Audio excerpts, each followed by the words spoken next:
अस्सलाम वालेकुम जी, मैं हूं नजमुल हसन बाजवा। आपको हमारे फेसबुक पेज और यूट्यूब चैनल पर खुश आमदीद। नाज़रीन इकराम, इंतहाई अनफॉर्चुनेट है कि इस वक्त तहरीके इंसाफ और फौज के बयानिए की लड़ाई शुरू हो चुकी है। दोनों आमने सामने आ चुके हैं और सीधी सीधी बातें शुरू हो चुकी हैं। इसकी मिसाल मिलती नहीं है। अब जो इस वक्त माहौल बन चुका है वो सीधा सीधा सच और झूठ का बन चुका है। इन दोनों में से कोई एक तो झूठ बोल रहा है, क्योंकि इससे पहले भी बारहा इस बारे में जिक्र किया जा चुका कि किसने किसको मदद के लिए कहा। क्या एस्टैब्लिशमेंट ने 3 ऑप्शंस की बात की, या वजीर आजम ने जो है ना वो अप्रोच किया और आर्मी चीफ से कहा कि हमारी मदद कीजिए। असल हकीकत है क्या? अब इससे पहले तो चलें, बात जो है वो घुनसुन में चली जा रही थी, खामोशी, मतलब सिर्फ क्याफे लग रहे थे। अब तो सीधी सीधी बात शुरू हो गई है। इसीलिए शायद शेख रशीद साहब ने कहा था कि इन्हें चाहिए था कि प्रेस कॉन्फ्रेंस ना करें, क्योंकि फिर दूसरी तरफ तो सियासी लोग हैं, सियासी लोग तो बोलते रहेंगे, उससे तो उतना नुकसान नहीं होगा। लेकिन फौज के ऊपर अगर हर्फ आ जाता है और अगर ये शक भी जहन में आ जाए कि फौज का ये जो इदारा है ये झूठ बोल रहा है, तो सोचिए कितना बड़ा खला पैदा हो जाता है अवाम और फौज के दरमियान। और अब की बार लगता कुछ ऐसा ही हो रहा है, क्योंकि दोनों के ऊपर जो है वो इस वक्त क्वेश्चन मार्क आ चुके हैं। अब सवाल पैदा हुआ था कि किसने किससे मदद मांगी। उसके ऊपर डीजीआई एसपीआर ने कहा जी 3 ऑप्शंस हमने नहीं दिए, बल्कि प्राइम मिनिस्टर ऑफिस ने कहा कि आप मदद कीजिए। फिर हमने उनसे बात की, 3 ऑप्शंस के ऊपर बात हुई और 3 ऑप्शंस जो है ना वो बाद में वहां पर ले गए और उन्होंने माने नहीं। आज शीरी मजारी इसके ऊपर बोल पड़ी है, और शीरी मजारी के जो लफ्ज है ना, एक एक लफ्ज पे गौर कीजिएगा। यानी कि ये यहां तक कह दिया गया है मुज़हिका खेज, यानी इससे ज्यादा कशीदगी कैसे हो सकती है और कब हो सकती है, और इससे पहले शायद उसकी मिसाल उस तरह से मिलती नहीं है।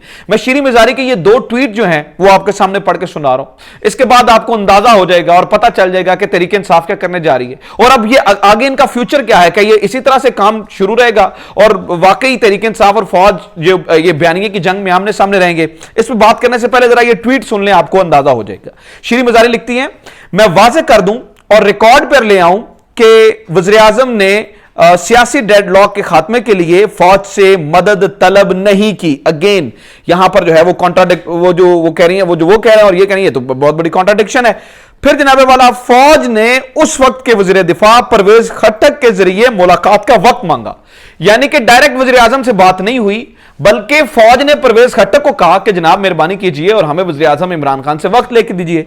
और फिर यह हुआ कि परवेज खट्टक ने वज़ीर आज़म से वक्त लेके दिया फौज को। और उसके बाद वो लिखती हैं, और उसके बाद जो है वो वज़ीर आज़म के सामने जो है वो 3 ऑप्शन रखे गए कि एक तो वज़ीर आज़म मुस्ताफी हो जाएं, यानी कि खुद इस्तीफा दे दें, दूसरा अदम एतमाद को फेस कर लें, और तीसरा नए इंतखाबात कबूल कर लें। अब ये कह रहे हैं कि ये खुद से ऑप्शंस लेके, एस्टैब्लिशमेंट खुद से ऑप्शन लेके वज़ीर आज़म के सामने पेश हो गए। उसके बाद फिर जनाब आगे शीरी मजारी अपना तजिया लिखती हैं और वो कहती हैं, इमरान खान मुस्ताफी होते ही क्यों? अब लैंग्वेज चेक कीजिए और स्ट्रेस एंड पॉज देखिए और देखिए कहां पे क्वेश्चन मार्क डाली है। इसलिए ये बड़ी सारी चीजें वाज़ेह हो रही हैं। इमरान खान मुस्ताफी होते ही क्यों? वो पहले कई मर्तबा 2 टोक अंदाज में कह चुके थे कि कभी इस्तीफा नहीं दूंगा। ये नाकाबिले फहम है। इमरान खान तो तब्दीली हुकूमत के लिए जो है ना वो साजिश और अदम एतमाद शुरू से ही कर चुके थे। वो फिर ये ऑप्शंस और तजवीज जो है वो कबूल क्यों करते? आगे जो शीरी मजारी ने लिखा ना 2 लफ्ज, वो लफ्ज जो हैं वो बहुत ही पिंचिंग है, और वो लफ्ज यकीनी तौर पर लगे होंगे। और इदारे ने इन ट्वीट्स को, और इसके ऊपर मैं आपको बताऊं, जब मैं ये अभी आपके सामने वीडियो कर रहा हूं, जब मैं ये वीडियो रिकॉर्ड कर रहा हूं, तो अभी के अभी बीबीसी उर्दू ने इसके ऊपर पूरी रिपोर्ट कर दी है। और इन 2 लफ्जों को सबसे ज्यादा जो है वो इंपॉर्टेंस दी है। वो लफ्ज हैं मुज़हिका खेज, यानी कि इन्होंने कहा, जो दूसरे लफ्जों में कहा गया कि जो उस दिन मेजर जनरल बाबर इफ्तिखार ने कहा वो झूठ है, और जो उन्होंने पहले कहा था वो ये कह रहे हैं कि जो ये कह रहे हैं ये झूठ है। अब बताइए, इन दोनों में से कोई एक तो सच बोल रहा है और इन दोनों में से कोई एक तो झूठ बोल रहा है। कौम ऐसे हिजान की कैफियत में चली गई है कि किसकी बात को तस्लीम करें और किसकी बात को रद्द करें, किसको सच्चा कहें और किसको झूठा कहें। क्या अपने प्राइम यानी कि साबिका प्राइम मिनिस्टर को, जिसके पीछे हम खड़े होते हैं, उसको सच्चा कहें, या फिर अपनी फौज को जिसके ऊपर हम जान कुर्बान करते हैं उसको सच्चा कहें? लिहाजा मुझे यह लगता है, अगेन ये जो सियासी मामलात में कल एक डिटेल प्रेस कॉन्फ्रेंस हुई है, ये चीजें सुलझने की बजाय ऐसी उलझी हैं, ऐसी गिरे लगी हैं जो लगाई तो हाथ से गई हैं लेकिन ये मुंह से भी नहीं खुलेंगी और ये हालात जो है वो बिगड़ते चले जाएंगे। सिर्फ बात यहां तक महदूद नहीं है नाज़रीन इकराम, आगे आगे देखिए होता है क्या, क्योंकि मुझे लगता है कि दोनों तरफ से शायद अब जो है ना वो एक अनाह की जंग शायद जो है वो शुरू हो चुकी है। मुल्क की बेहतरी के लिए इन दोनों का लड़ना जरूरी नहीं है, ये दोनों बहुत ही अहम है हमारी मुल्क की बका के लिए, लेकिन मुझे यह लगता है कि यह लड़ाई जो है वो अब शुरू हो चुकी है। अब इन दोनों में से सच और झूठ का किसने फैसला करना है किसी को कोई पता नहीं है। अगली कहानी सुने जनाब, बात सिर्फ यहां तक जो है वो महदूद नहीं है। अगली कहानी यह है कि अभी अभी की खबर है कि शहबाज शरीफ साहब ने जो है वो पेट्रोल की कीमत ना बढ़ाने का ऐलान किया है। इतने बड़े स्टंट मारते हुए मैंने किसी को नहीं देखा, जानबूझकर अपने कुछ तर्जुमान सहाफियों से, ये बड़ा खूबसूरत लफ्ज़ है तर्जुमान सहाफ़ी, क्योंकि ये सहाफ़ी तो है नहीं है ना, ये अपने तर्जुमान सहाफ़ियों से ये खबर लीक करवाई कि 83 रुपए फी लीटर तेल बढ़ाने की जो है वो बात की गई है।